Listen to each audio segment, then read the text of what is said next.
nous as promis, Seigneur Dieu, le projet que j'ai sur vous.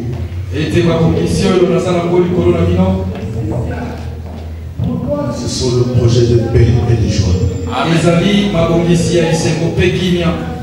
Mais s'ils forment le projet contre vous, cela ne vient pas de moi. Croyons, Éternel, que tu es là. Dans nos cœurs, sincèrement, nous croyons que nous sommes incapables.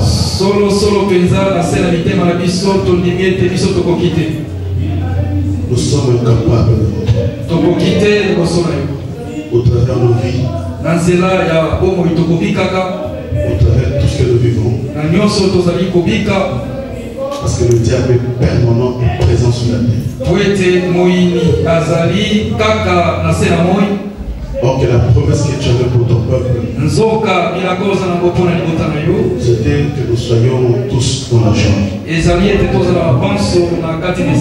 Nous avons constaté une chose éternelle. Tant que nous vivons sur cette terre, il y a le diable qui est en train de régner. Nos couples sont détruits. Nos foyers sont détruits. Nous n'avons pas la paix, ni la joie. Nuit et jour, nous pleurons. Nous voulons, Saint-Esprit de Dieu, que cette parole promise, que je serai avec vous jusqu'à la fin des temps. Voilà, nous tendons vers la fin des temps. Nous tendons vers l'avènement du Fils de l'homme.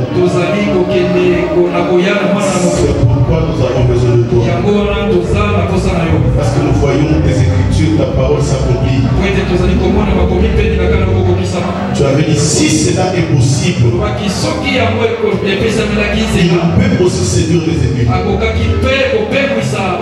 Et nous voyons aujourd'hui comment même les ennemis sont détruits.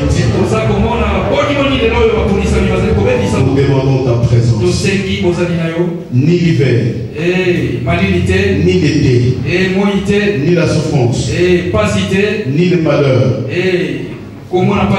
ni le bonheur, ni la richesse qui pourra nous séparer de ton amour. Ce matin, je bénis ce peuple. J'ai un cœur qui est en train de jaillir, Seigneur. Un cœur qui jaillit, éternel. C'est pas de tout ce que tu m'as fait voir, Elohim Dieu. Je suis en train de prier pour ce peuple. Que ce peuple soit protégé. Que ce peuple soit protégé. Que ce peuple soit protégé. Afin que toute puissance de l'ennemi n'ait aucun pouvoir et aucune puissance. Même s'il avait mis la main dans la vie de ton peuple. Mais nous avons une même puissance de Dieu. La droite du Père qui avait créé. Que cette droite chasse toute puissance de l'ennemi. Et que la vie de personne s'était contre ce matin. Et que la grâce de Dieu soit contre ta parole. Nous voulons sentir ta présence. Parce que je le sens, Seigneur. Et je sais que tu es là. Commence à régner. Pénètre les cœurs. Prends place, Seigneur. Que le cœur soit disposé. Afin que cette parole prenne place. Nous te disons merci, Seigneur. Au nom de Dieu. Amen. Amen.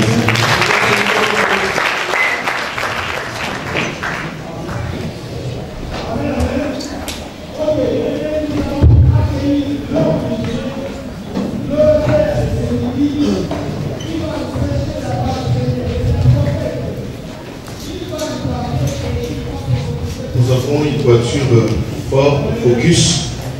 Je dis que le Seigneur vous bénisse.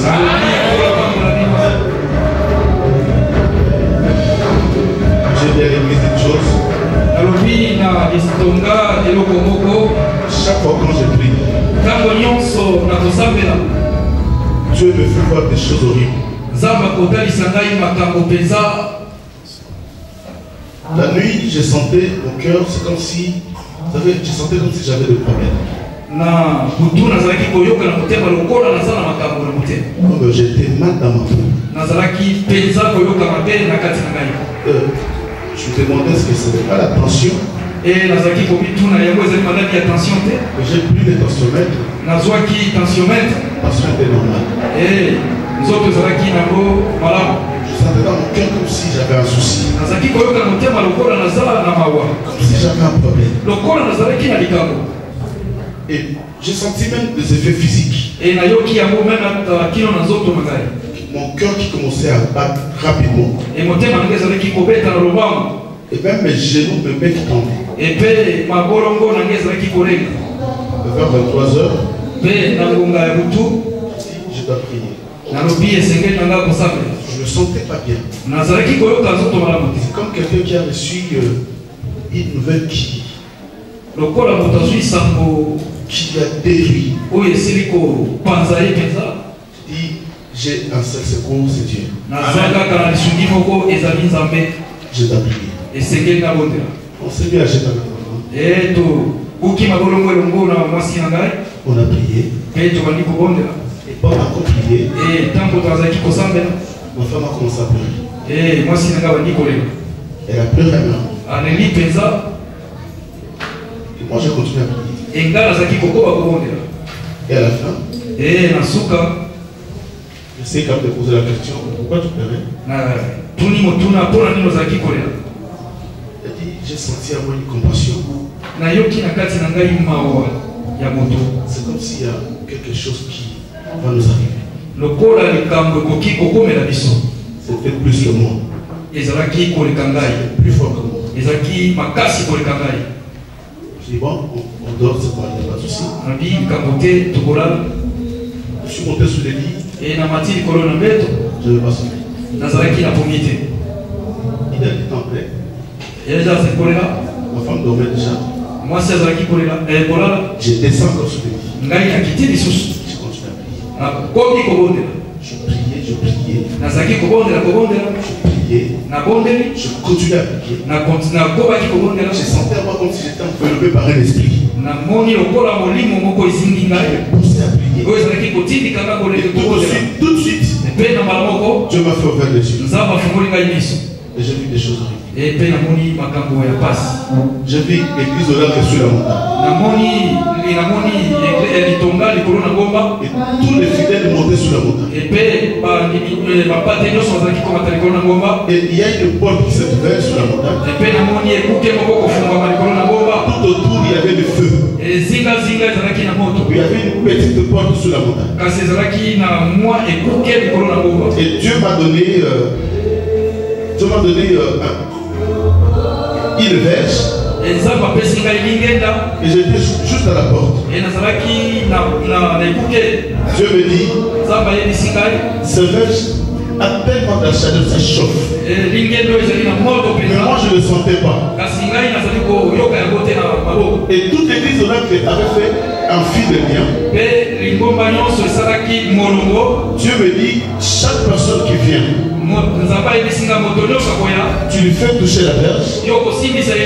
Quand il touche la verge, tu t'écartes de la porte et la personne rentre. Et à l'intérieur du feu, il y a une gloire.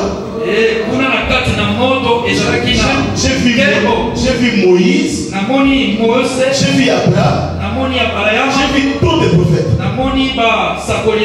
Et il y a l'église qui filait devant moi. Je montais de ce morceau de bois. Et toute l'église prenait le bois. Il passait. Mais il y a quelques-uns, dès qu'ils touchent le bois, ils commencent à brûler. Et j'ai crié Seigneur. Il me dit ne crie pas. Laisse-lui être brûlé. Parce que c'est lui qui est en train de détruire cette œuvre. C'est lui qui est en train de détruire cette œuvre. Je dis, mais Seigneur, je ne peux pas voir mes enfants, un enfant ou une fille comme ça brûler devant moi. Le Seigneur me dira, ce n'est pas ton enfant. C'est mes enfants à moi. Je te l'ai donné pour les diriger. Mais comme ils ne veulent pas t'écouter, aujourd'hui c'est la fin. Continue à pleurer. Continue à pleurer. Mais toute l'église a accédé. Il y a quelques-uns qui restent. Et ils étaient en train de pleurer. Dieu me dit, vas-y l'autre. Je dis, mais Seigneur. Et Dieu m'a poussé. Et quand je suis rentré, le feu a fermé la porte. Et là où je suis rentré, j'ai vu l'église. Une grande église. Et les gens étaient en train de siffler, de crier, de chanter. Amen. Amen. Non, dis-moi Amen. Amen. Parce que si tu sens comment je suis, je suis en train de tomber. Vous savez bien aimé, on peut blaguer avec tout, mais pas avec la chrétienne. Je ne sais pas qu'est-ce que le Seigneur est en train de m'enseigner. Là, je me suis mis à genoux. J'ai dit à Dieu, Seigneur, révèle-moi qu'est-ce qui se passe. Qu'est-ce qui se passe? Et Dieu me dit qu'il y a un blocage quelque part. Il y a un blocage quelque part. Mais comme ce blocage, j'ai dit tellement supporté. Mais là, je suis au bout de mes forces. Je dois finir. Vous savez, ça me fait tellement mal au cœur. Quand Dieu me dit qu'il va punir. Vous savez, pendant ce moment-là, j'ai essayé de négocier avec Dieu. Mais Dieu me dit qu'il va punir. Ça me fait mal au cœur de vous informer cela. Mais je sais que la main de Dieu sur cette église, il bénira ceux qui craignent Dieu. Vous allez voir dans peu de temps, il les frappera. Parce que je suis incapable de saisir la main de Dieu.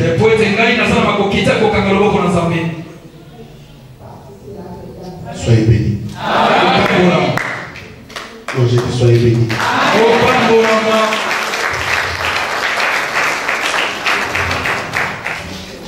Vous savez, j'ai envie de prendre l'église et de ramener l'église dans une dimension où le diable n'aura pas accès dans la vie de quelqu'un. Mais en tant qu'une personne incapable dans la chair, je suis en train de demander à Dieu que le Seigneur lui-même me fasse grâce. Dites Amen. Amen. Non, dis-moi Amen. Dieu a besoin que nous devenions réellement une église. Que nous devenions réellement les enfants de Dieu. Tout ce que nous voyons passera. La vie passera. Les vêtements passeront. Les voitures passeront. Tout ce que tu vois passera. Les papiers passeront. Mais il y a qu'une seule chose que nous devons saisir. Une seule chose que nous devons protéger. C'est notre vie chrétienne. Et vous savez, moi, ça me fait peur. Je sais, donc, vers les années 90, on était à l'église. On avait perdu des intercesseurs. C'était des intercesseurs puissants. Deux sœurs. On criait, on prêchait à l'église. C'est pourquoi je dis tout dans l'église, la tentation peut venir. Mais ne te laisse pas entraîner par la tentation pour t'asseoir dans les péchés. Et c'est pourquoi je demande même aux hommes de Dieu, même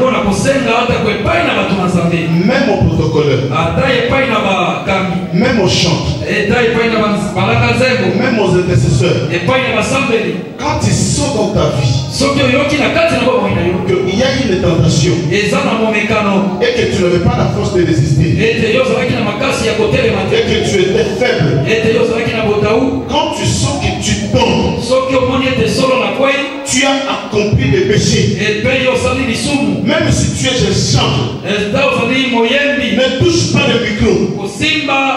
Même si tu es un serviteur, ne passe pas du haut de cette échelle. Si tu es intercesseur, ne viens pas prier avec les intercesseurs. Si tu es protocolaire, ne te mets pas sur le poste de travail pour recevoir les gens. Parce que tu es en train de toucher à l'âge de Dieu. Or que tu es déjà dans l'interdiction. Et il y a des conséquences graves dans la Bible.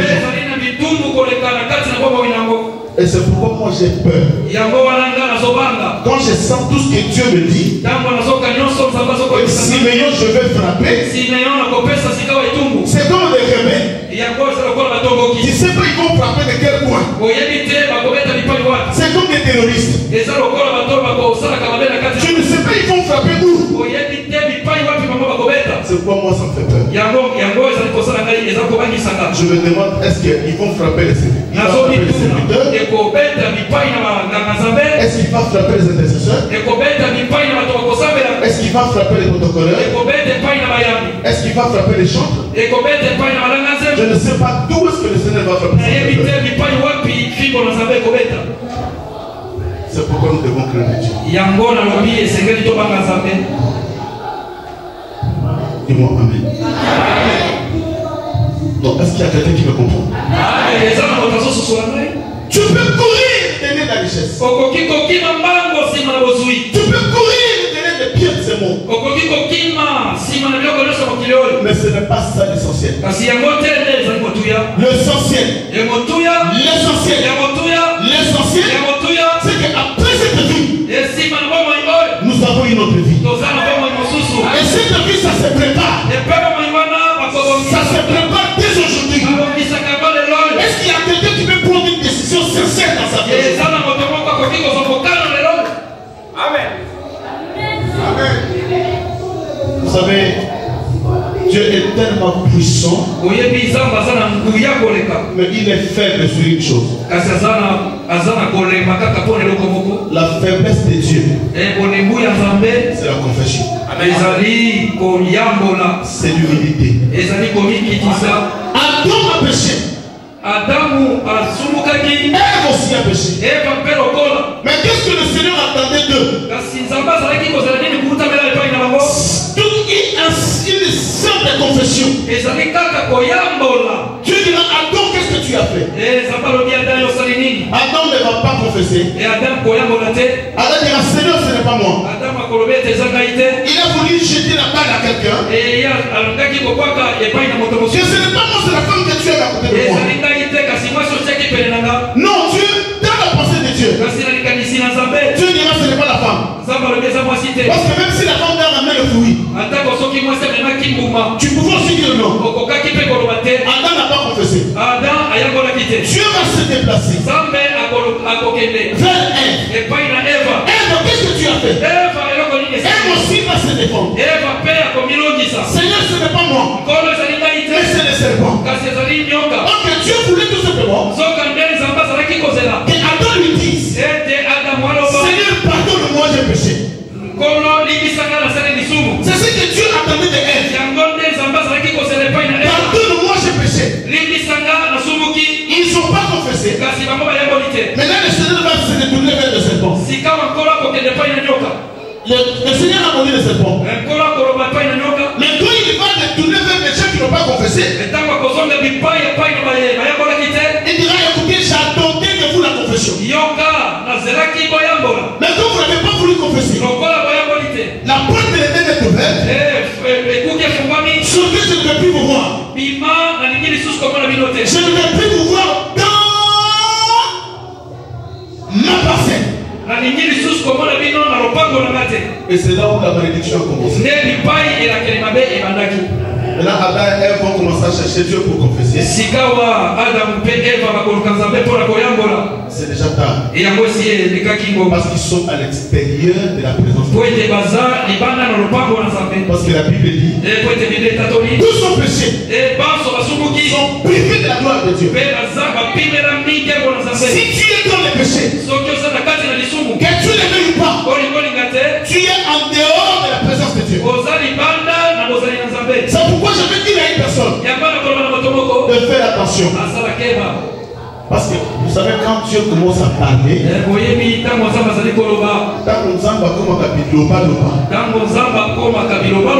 ça devient tellement dur. Moi, ce qui m'a fait tellement mal, c'est quoi? Parce que Dieu m'a dit que j'ai tellement supporté. Parce que quand tu dis j'ai tellement supporté, moi j'ai compris que c'est quelque chose qui a duré longtemps. Et voilà, j'ai compris que la miséricorde de Dieu est au bout. Maintenant Dieu me dit qu'il va frapper. Je suis incapable de bloquer ou d'empêcher la main de Dieu. C'est pourquoi je demande à l'église. Craignons le Seigneur. Donc est-ce que j'ai dit à quelqu'un? Craignons le Seigneur. Je répète, craignons le Seigneur. Quelqu'un ne me dit pas amen. Que le Seigneur vous bénisse.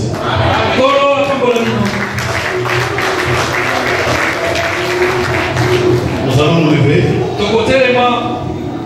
Faisons la lecture dans le livre de Marc, chapitre 10. Verset 46 à 53, comme on a vu le dimanche passé.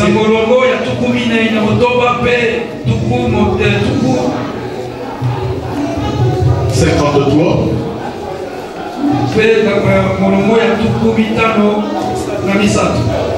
Ils arrivèrent à Jéricho, alors que Jésus sortit avec ses disciples, et il a assez grande foule. Le fils de Timée, Bartimée, mendiant, aveugle, était assis au coin du chemin. Il entendit que c'était Jésus de Nazareth. Il s'est mis à crier, Fils de David, Jésus, aie pitié de moi. Plusieurs le reprenaient pour le faire taire, mais il criait beaucoup plus fort, Fils de David, aie pitié de moi. Plusieurs le reprenaient pour le faire taire, mais il criait beaucoup plus fort, Fils de David, aie pitié de moi. Jésus s'arrêta et dit, appelez-les. Ils appelèrent l'aveugle en lui disant, prends courage, lève-toi, lève-toi, il t'appelle. L'aveugle jeta son manteau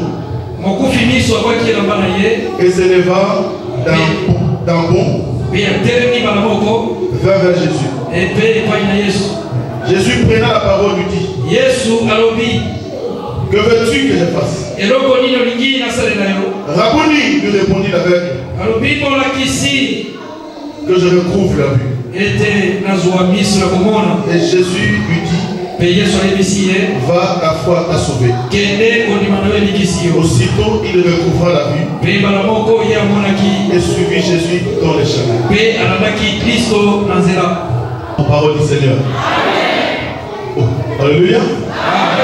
Alléluia. Non, alléluia. Je vais sortir des appels violents. Apparemment, c'est comme si l'église était effrayée, ils ont peur. Non, mais ce n'est pas de cette crainte-là que tu as besoin. Là, tu n'as pas la crainte, mais tu as peur. Dieu n'a pas besoin de cette peur. Mais Dieu veut que tu sois dans la joie. Mais en le craignant.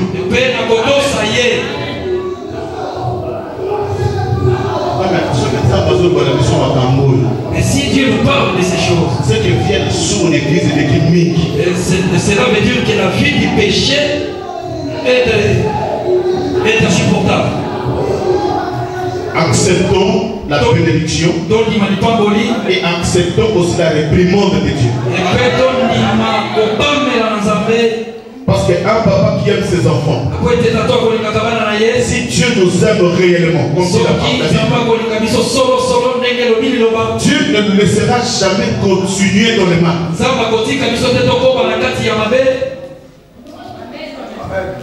N'est-ce pas? Non, est-ce qu'il y a quelqu'un qui est d'accord?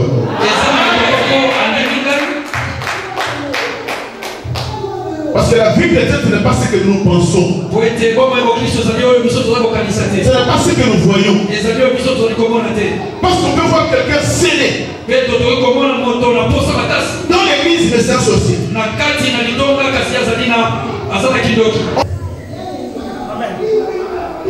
C'est pourquoi écoutez-moi, sorciers et sorcières. Le don de l'Esprit de Dieu est là. Si tu venais pour avoter pour détruire les gens, le don est là, tu dois te convertir. Parce que Dieu a besoin de toi. Non, Dieu a besoin de toi. Vous savez, si Dieu est venu, Dieu est venu parce que nous sommes des pécheurs. Ni t'étais le péché, Dieu n'aurait jamais descendu sur terre. C'est que Dieu aime les pécheurs. Dieu aime les pécheurs.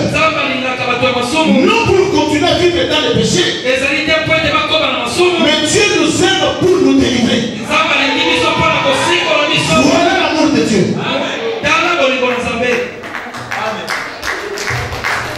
Acclame le Seigneur. Nous continuons sur la louange de la Vierge de Bartimée. Mais aujourd'hui, j'ai soutenu un sous-thème. Je vais parler sur le cri d'un pauvre qui apporte la louange. Un cri d'un pauvre qui apporte la louange.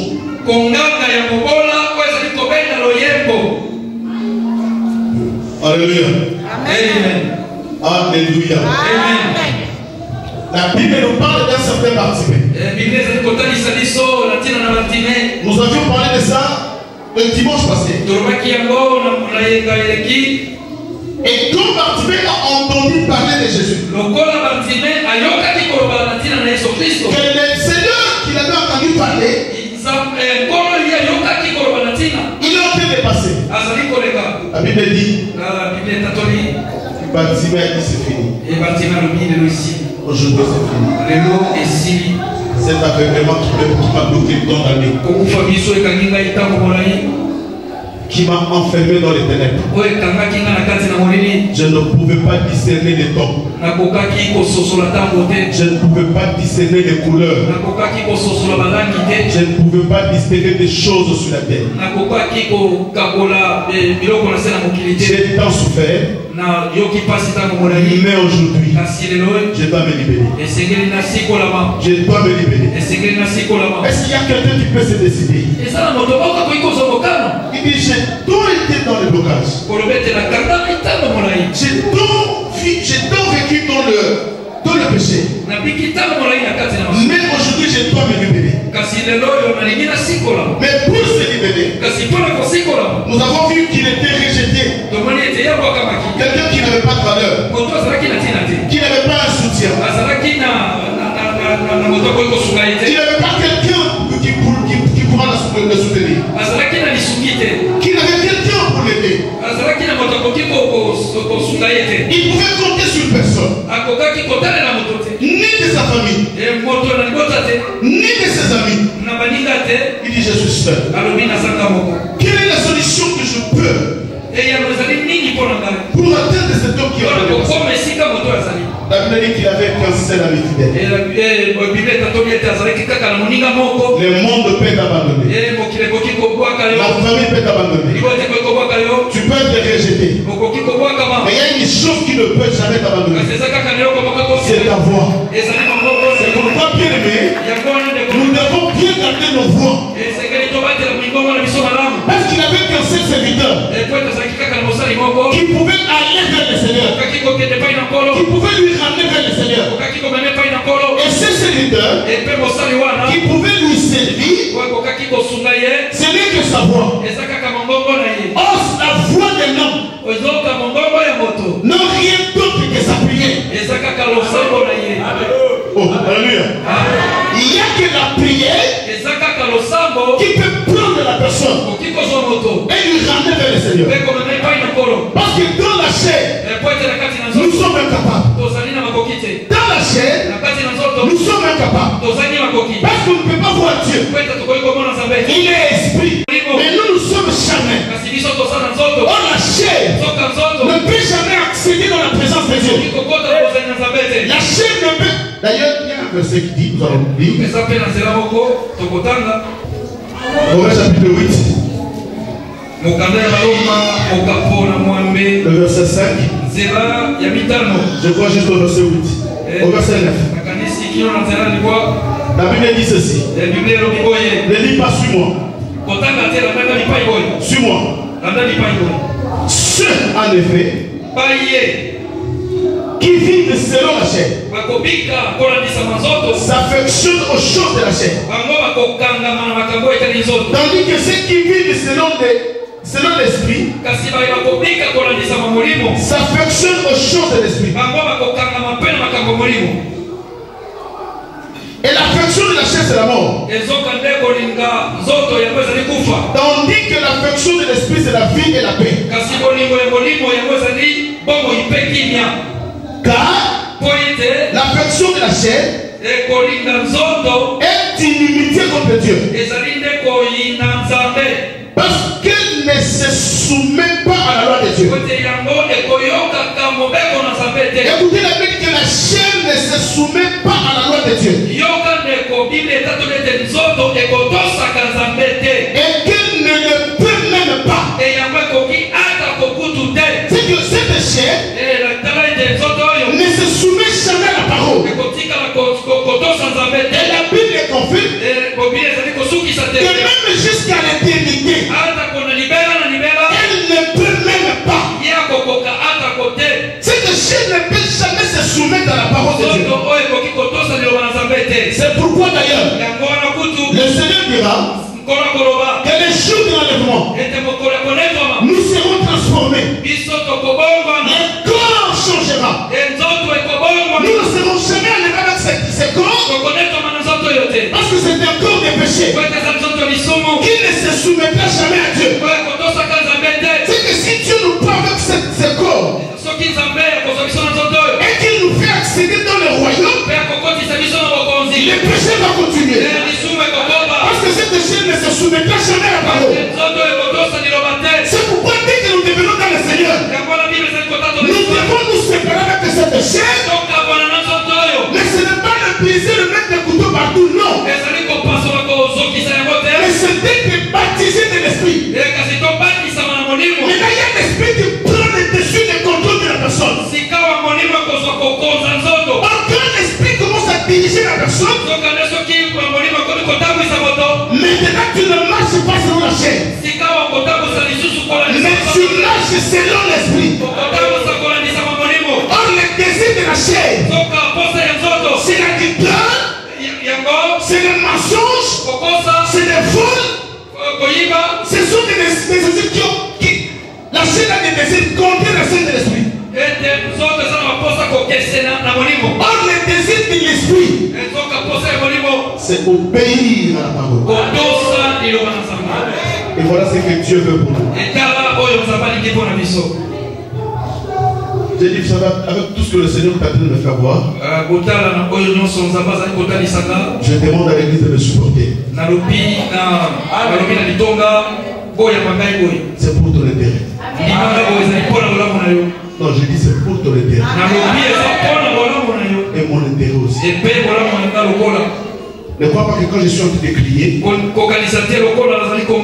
je suis trop saint que toi. D'ailleurs, la Bible dit, sur la terre, il n'y a aucun saint. Mais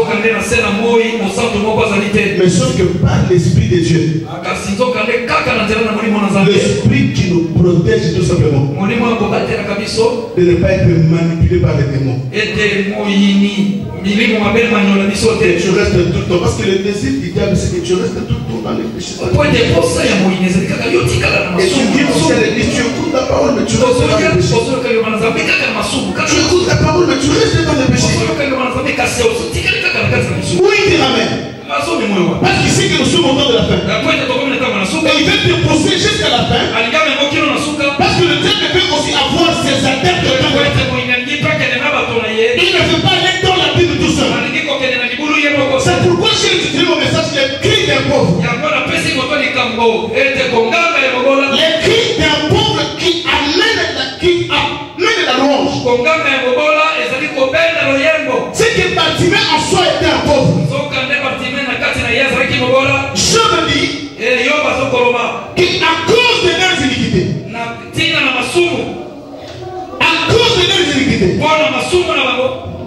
ils ont fait entendre la voix des pauvres. Mais la peuple de l'iniquité était accrue sur la terre. Mais là, il y a qui ne sait la voix que le Seigneur entend dans le ciel. Qui est la voix d'un pauvre. Mais qui est pauvre en réalité? La pauvreté que je parle, ce n'est pas la pauvreté financière, ni la pauvreté matérielle. C'est pas parce que je manque, j'ai rien, que je suis pauvre, que le Seigneur va m'entendre. Non, la pauvreté que je parle, la Bible dit dans Matthieu 5, heureux les pauvres en esprit. Heureux les pauvres en esprit. Qui est-ce qu'on appelle un pauvre en esprit? C'est celui à qui n'a pas un esprit hautain, qui croit sa beauté, qui croit sa richesse, il croit tout ce qu'il a. J'ai étudié, j'ai la nationalité, j'ai les papiers, j'ai tout, je peux tout faire. Mais là il devient comme Salomon. Il dit pendant que j'étais sous la terre, j'ai donné à tout ce que la chair me demandait. Si la chair voulait 10 000 francs, je lui ai donné 10 000 francs. Si la chair voulait de l'argent, je lui ai donné de l'argent. J'ai couru derrière la richesse. Parce que la chair me demandait la richesse. J'ai satisfait ma chair. J'ai tout donné à ma chair. Mais la Bible dira, le jour où il était élevé comme un roi, il a compris que Dieu n'écoute jamais la voix d'un riche. Parce qu'un riche, c'est sa richesse qui parle. Même s'il se promène, tu sens la richesse parler. Même s'il traverse la rue. Vous savez, je suis en train de travailler au 16e arrondissement. Là où il y a des barons et des baronnes de France. Quand tu vois une femme descendre sur l'ascenseur, tu regardes, il est blanche. Papa, mais dès le monde à Bakosa. Les blanches que nous voyons ici, c'est bon. Nous nous trompons, c'est que nous voyons ici. Qui était la 16e arrondissement. Allez au 16e arrondissement. Et tu verras une blanche qui sort. Tu verras, tu diras ce que nous voyons à la télé. Voilà ce que nous voyons à la télé. Les blancs, les véritables blancs. Et dans le pays de Sousan, là il n'y a que des riches. On a Ezaka Kanabas, On est en train de travailler dans un appartement. Nous travaillons ça dans changer des baignoires, de lavabo. Quand tu touches des lavabos, c'est comme du marbre. Et le bateau te dit fais gaffe à ça. Moi, le patron qui me dit fais gaffe à ça. Et mon colo bino kwa soko ba keba na yango et patron parce que ce n'est pas des lavabos de 200 € ou 150 € qu'on met dans les acheter. Ce sont des lavabos et des robinets importés. Un petit lavabo qui coûte 35 000 €. Un petit robinet qui coûte 25 000 €.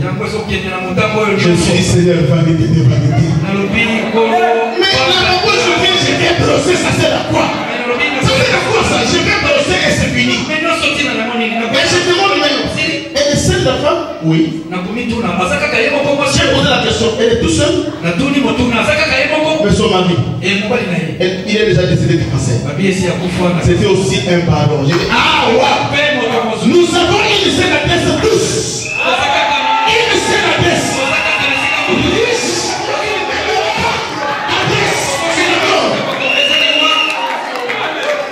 C'est pourquoi même si je n'ai pas cette richesse, j'ai une richesse intéressante.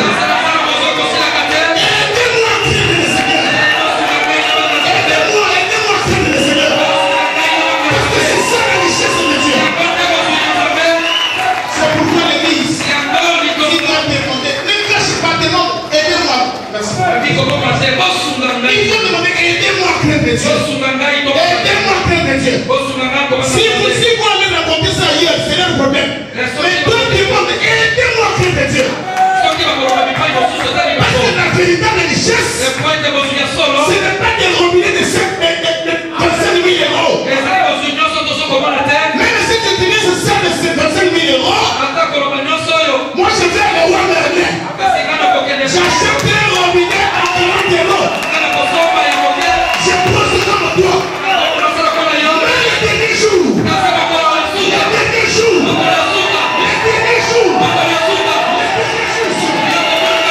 tu avais posé dans un robinet de 30 000 €, la destinée finale, ce qui est important, ce n'est pas des papiers, ce n'est pas le mariage, mais la destinée finale.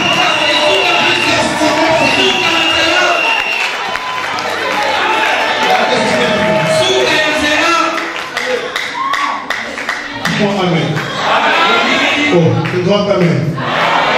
Et Salomon a compris. Il cherche la richesse. Toutes les promesses de mon père David, tout ce que Dieu avait donné à David, moi je l'ai amassé. Bien aimé, ce n'est pas des études faites. Tu continues dans les péchés parce que j'ai tellement étudié. Mais qu'est-ce que votre pasteur a fait comme étude?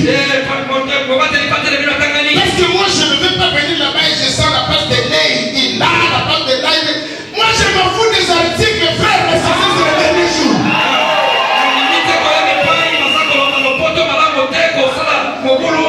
L'essentiel c'est le dernier jour.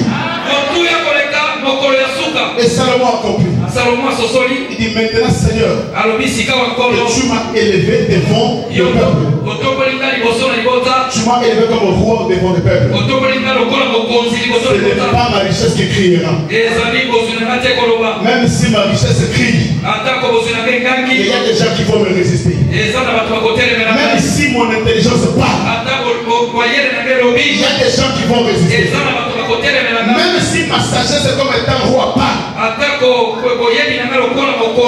D'ailleurs, toi-même tu vas me résister. Parce que la Bible dit dans le livre d'Ésaïe que Dieu résiste à la sagesse des sages. Parce que la sagesse des sages n'est qu'une vanité. C'est pourquoi vous allez constater une chose. Les gens qui ont beaucoup étudié, ils sont attachés à la science. C'est pourquoi quand les sciences sont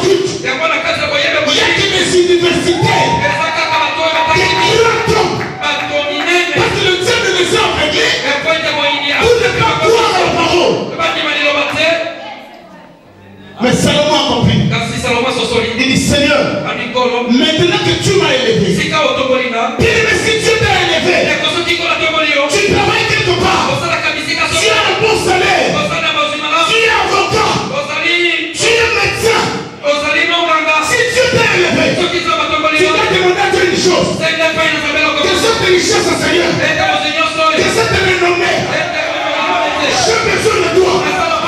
J'ai besoin de toi. La beauté que tu m'as donnée, ne me l'amène pas vers le mal. J'ai besoin de toi. Et ça m'a compris. Amen. C'est pourquoi vous allez comprendre une chose. Les noirs sont négligés. Même les blancs, des fois, si vous avez compris une chose. Dieu est tellement compliqué. Les noirs qui n'ont pas de valeur. Mais c'est des femmes noires qui sont très jolies.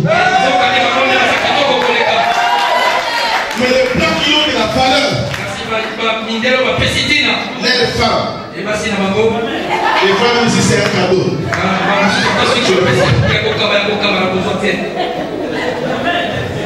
Vous êtes le père de maman chrétienne. Mais que cette beauté, que le diable ne l'utilise pas. Cette beauté, que le diable ne l'utilise pas. Parce que tu es bon. Vous allez comprendre encore. Parce qu'il y a plein de choses qui nous enseignent. Vous allez voir, même chez nous au Congo, même partout dans le monde, le métissage. Le métis. Le métis.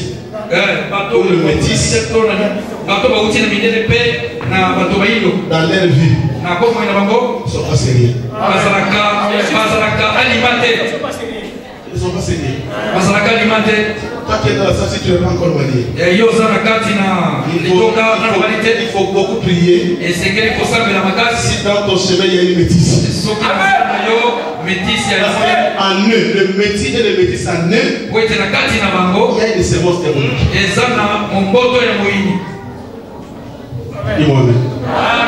Mais Salomon a compris.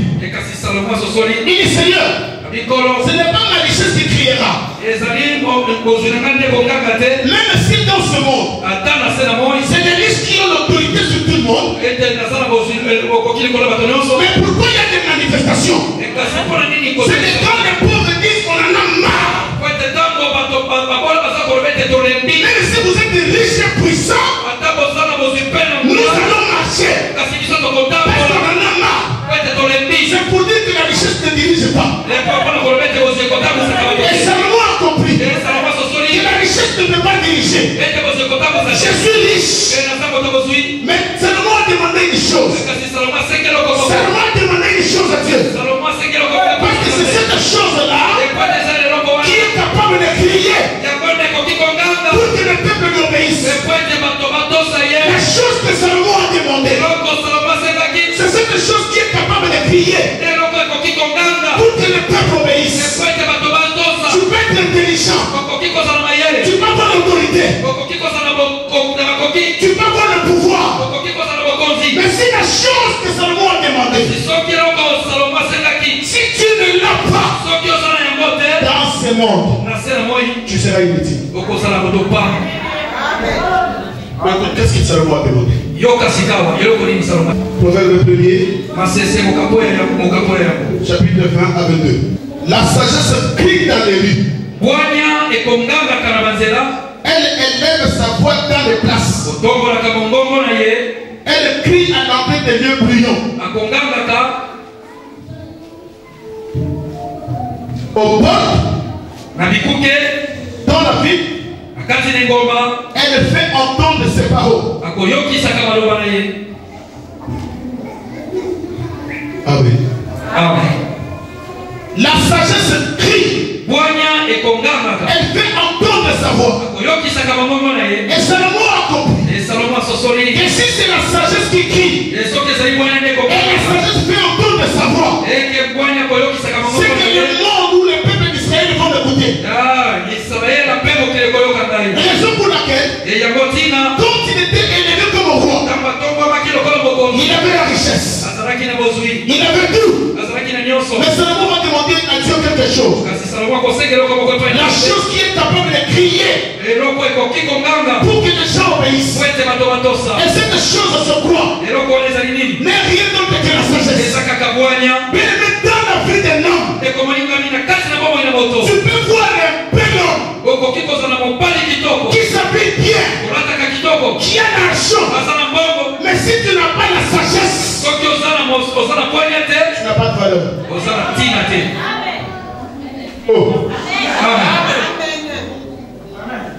il y a des hommes. Tu te maries avec lui seulement pour la beauté. Mais si vous allez quelque part dans une fête, et toi tu commences à les surveiller, qui n'est pas avec toi. Parce que lorsqu'il ouvre sa bouche, il est confondu avec ses paroles. Et vous voyez un homme élégant, mais qui est insensé. Et je m'en parlais. On peut te donner un homme, et voilà un homme beau, et toi tu te réjouis. Et papa, je peux parler avec lui. Quel est, maman? Bonjour. Beauté. Et comment? Et qui c'est qui ton nom? Et où tu habites? On te pose la question de savoir où tu habites. J'étais à Bandal. J'ai quitté Bandal, je suis allé à Lolo. Et après je suis allé à Maroc. J'ai beaucoup souffert au Maroc. J'ai tant souffert au Maroc. Et je me disais que je ne pouvais pas.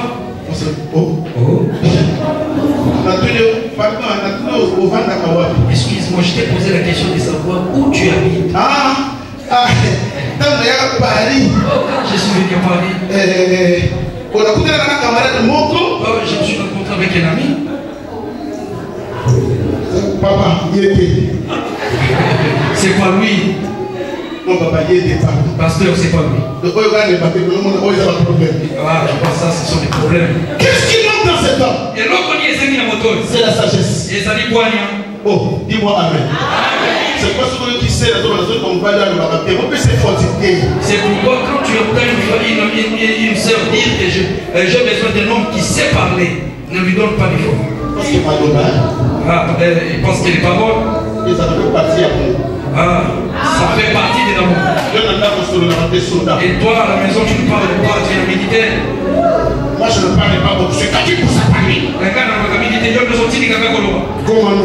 Commando. C'est un militaire. Et soldat. Même pas un policier, mais c'est un commando à la maison. Soldat, il y a un pico. À la maison, tu n'es pas un commando. À la maison, tu es un mari. Le pasteur Timothée nous a dit le jeudi. Et Abimelech était surpris. Quand il a vu Isaac, on faisait des blagues avec sa femme à l'extérieur. Quand tu te parles avec ta femme, tu la touches, papa. Tu te promènes avec ta femme et des fois tu lui enlèves des choses, mais tu dis, mais moi j'avais c'est le mariage. Ne sois pas comme j'avais un ami. Comme on était à l'université, on se disait que Ali était un ingénieur, mais on se croyait plus que tout le monde.